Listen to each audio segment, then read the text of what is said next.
Hello, Elixir here to demo a few of our building tools that we've been working on recently. So for this one, I'm just going to generate a flat new world to demo some of the building stuff. We have some debug stuff under the world, you can ignore that. And we do default generate a whole bunch of random objects in the world just for testing purposes. Um, in the future, we will have ruins and auto-placed buildings, but for now, everything is built by hand. So all of our slopes are in currently, all of our building blocks are in that we currently have designed are in. We have fences, which aren't called fences, they're called posts. Nice. So if we line these up, we can build a nice little enclosure. We have slopes, we have walls, and we have a couple different building modes. The one that I am most excited about that we had before is a bit builder. So if you select any sufficiently blocky style block, this built builder toggle lines up. And what you can do is you can use Shift, Control, and Alt to change how many bits you're placing at a time. You can always just reset your selection by going back to a bit block. So in this case, a full block is here. So you can select a full block and place as many of those as you like. We do have this little mini grid. Bit blocks can be placed on anywhere on this mini grid that you want. Full blocks like a slope can also be placed on the mini grid. We may lock these to full grid only, but for now we're letting them drift on that mini grid a little bit.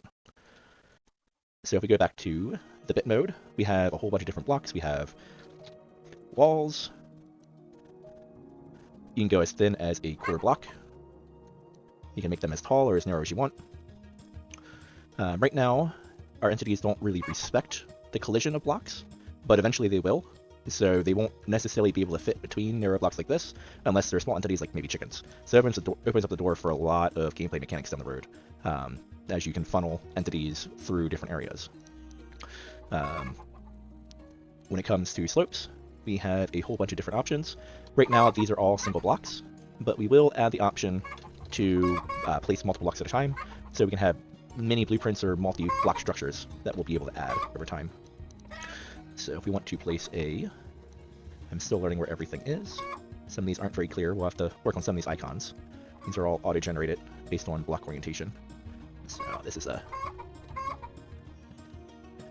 So orientation's also a bit tricky to get sometimes. You can place it on different faces, which that will make a nice awning, but what I want to do right now is kind of line up the slope there, which is a little bit difficult without a block below it. So for now, I am going to grab a block, place it here, and now I should be able to grab that slope.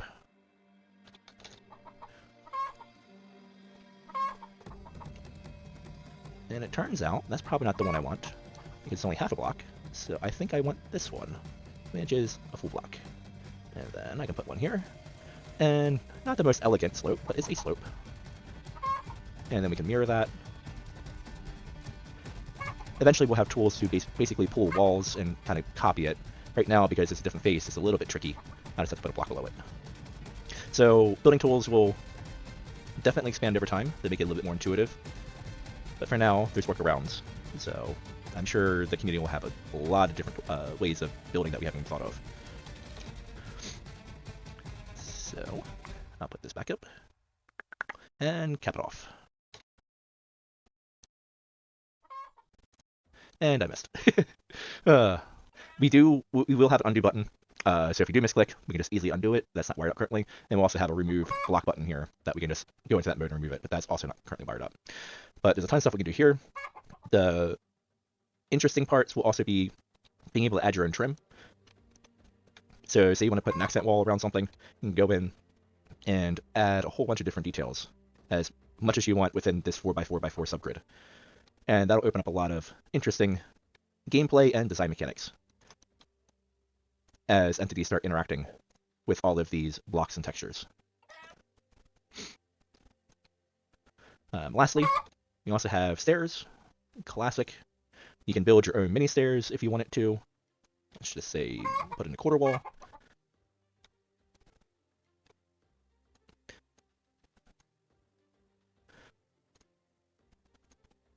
So if you want to do something like that, you can build your own little stairs, or your default stairs. We have slabs, half slabs, quarter slabs, any slab that you want. We do have some basic beams. We're still working out some of these designs, but for interior decoration and exterior accents, we can do beams.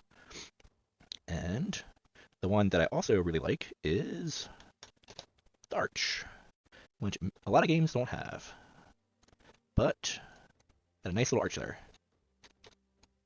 And this also works on different faces too, which can yield probably some fun designs, but I haven't played around with them yet. Just trying to get it back to back. There we go. So that's the rudimentary building tools. All of these, as you can see, are in ghost form. So once you're happy with a blueprint, the idea is we'll be able to place it. It will be added to the task list for entities to place, and then they'll build this block by block. We will also have different materials to select, which we're working through, and we're also going to have connected textures for flat faces. So if you build walls and buildings, you can add a whole bunch of different accents automatically based on connected textures. But that's where we are currently. A lot of work's gone into this to make sure it works on all these different faces. If we look here and place bit by bit, you can see how detailed and fine you can actually place blocks. So you can stack it individually, you can place on each side.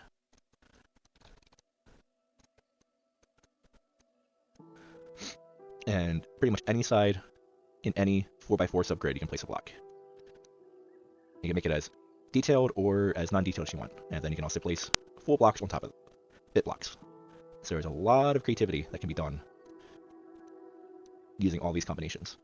So we're excited to share this with you. We're excited to keep moving forward. And hopefully someday soon, we'll be able to get this in your hands so the community start playing with builds. But once again, this is Alexar, and these are the building tools. Thanks for watching.